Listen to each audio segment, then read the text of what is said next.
Hello everyone and welcome to my channel today. For today's topic we're going to be treating mutable objects. We have the mutable objects and the immutable objects in Python. In Python here we have mutable objects that whose value can be changed, and the immutable ones are literally constant. You can't change the items in the list. Is different for mutable objects. In Python, there are mutable objects that are built in. We have the list, dictionary, set, and byte array. Now, in this set, you can actually change objects or create or destroy a particular object in the list. So this is how we work with mutable objects. For the mutable ones, like I said, they are constant. You can literally just work by picking out the item with the digits. Well, it's more like the previous one we did. Anyways, so today we're going to handle the mutable objects. And please, if you do enjoy my videos, please do not forget to like and subscribe to my channel. Thank you very much. Okay, so let's get on to what we have for today.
attaching different variables to a list.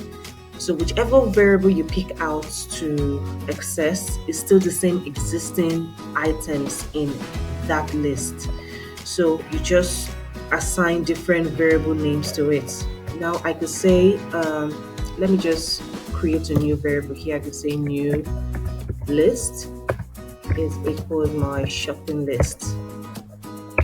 So whichever one I print out, whichever one I pick here is still going to give me this item here. All right, so let me comment this out.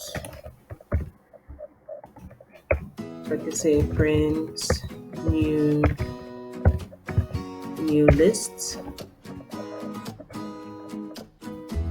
There it is. So my new list is equivalent to my shopping list. They are the same. I've binded them together. So whichever one I pick out is going to give me the things that are on the list. I can also still say print shopping list is the same value, same list of items there. There it is. So this is just how we bind multiple variables. Let's comment them binding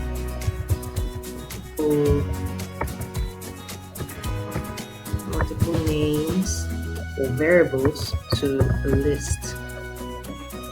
Okay, all right, so let's try another one. I'm going to make more reference to our shopping list here. I'm going to make multiple names here.